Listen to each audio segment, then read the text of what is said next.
The mainstream media is trying to convince people that based on data from a new vitamin D randomized controlled trial named Coronavid out of the UK, that the supplement is not effective at reducing the risk of miscellaneous respiratory infections or COVID-19. If you want a quick synopsis of this study, here it is. Based on the data from a phase 3 randomized controlled trial out of the UK named Coronavid, that included over 6,000 individuals supplementing with either 800 IUs or 3,200 IUs daily of vitamin D for 6 months, vitamin D versus the control did not reduce the risk of all-cause respiratory tract infections or COVID-19.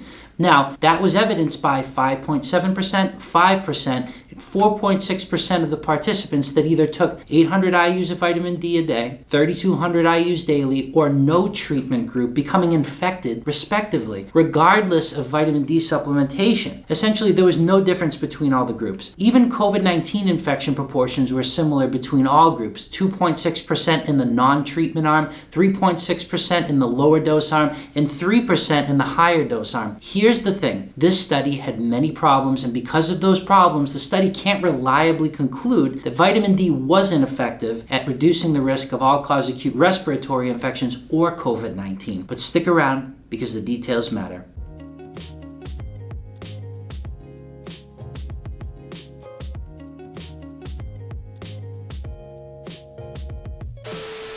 Before we begin, please like this video, subscribe to the channel, and hit that bell on the bottom right-hand corner so you can be notified when my new videos come out. Also, click my social links in the description below if you want more content like this. I post extra exclusive content on Substack and Patreon if you're interested. Also, I have YouTube memberships now that give you access to more content, so just click the join button above. Anyways, let's get into this. Now, to recap, this was a test-to-treat phase 3 randomized controlled trial of 6,200 people aged 16 and above that were given either 800 IUs a day, 3,200 IUs a day, or no treatment of vitamin D for 6 months beginning in December of 2020. The primary endpoint we're going to concentrate on is the amount of infection post-vitamin D supplementation, and the secondary endpoint we'll look at is COVID-19 infection from PCR-positive tests. Now, I'm going to pull up this new study, so give me 1 second. Hold on. If you look at these figures right here, 136 out of 2,949 in the non-offer group, which is the group that did not receive vitamin D, 87 out of 1,515 in the low-dose vitamin D group, and 76 out of 1,515 in the higher-dose vitamin D group experienced equal proportions of respiratory infections. Now, as far as COVID infections, 78 out of 2,949 in the non-offer group, the people who didn't receive the vitamin D, 55 out of 1,515 in the low dose, and 45 out of 1,515 in the high dose vitamin D groups experienced COVID infection. As you can see, the proportions are equal, meaning vitamin D provided no benefit in this context. Now, let me pull up my Substack post and explain why this study was fatally flawed. 1 second.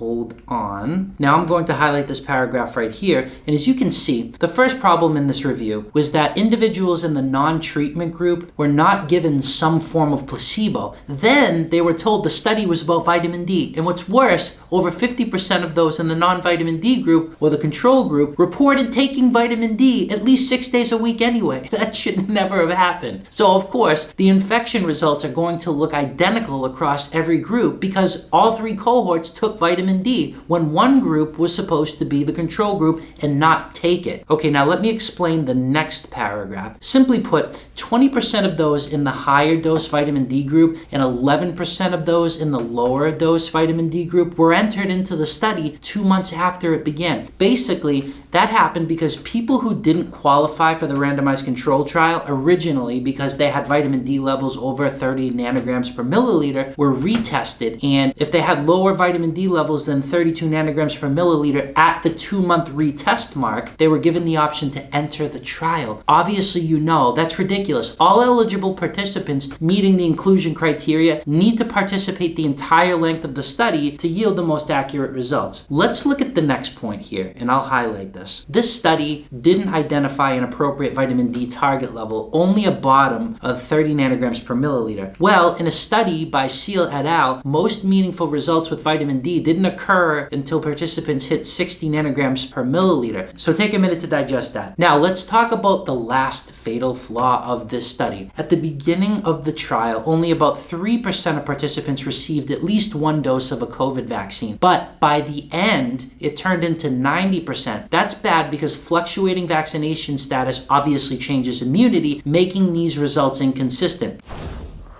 So what does all this mean? It means the mainstream media is foolish for propagating the narrative that based on this study, vitamin D was ineffective at reducing the risk of COVID and/or respiratory infections. It means people need to wake up and learn to critically analyze these papers themselves. Anyways, those are the facts. We still need more data on this, but if there's anything that you'd like to learn about in the future, please leave it in the comments section below. And I'll see you on the next one.